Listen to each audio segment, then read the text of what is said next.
नसरापुरातील अत्याचारानंतर भोर राजगड तालुका बंद, आरोपीला फाशी देण्याची नागरिकांची मागणी.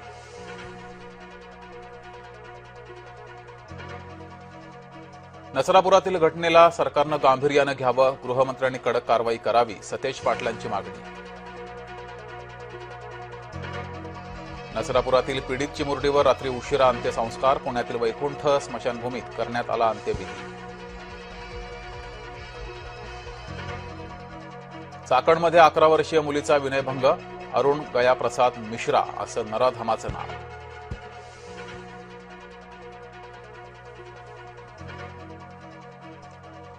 उद्धव ठाकरेंकडून बाळासाहेब स्मारकाच्या कामाची पाहणी, बाळासाहेब स्मारकाला दुसऱ्या टप्प्यातील कामांची पाहणी.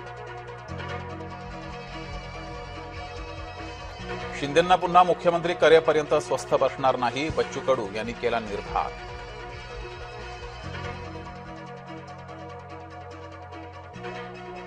भंडाऱ्यामध्ये नाना पटोलेंवर पैशांचा वर्षाव, चाहता पैशांचा वर्षाव करतानाचा व्हिडिओ व्हायरल.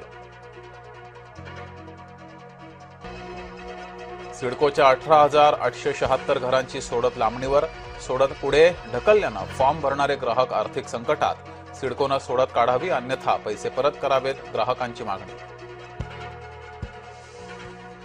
नवी मुंबईच्या एपीएमसीमध्ये आंब्यावर घातक रसायनांची फवारणी, कृत्रिमरित्या आंबा पिकवल्याचा धक्कादायक प्रकार.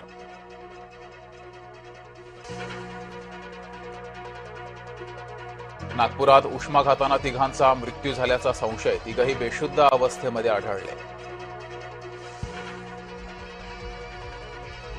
जय महाराष्ट्राच्या बातमीनंतर बुलढाण्यात पालकमंत्र्यांना जाग, 1.5 वर्षांपासून बंद असलेल्या एमआरआय युनिटचं केलं लोकार्पण.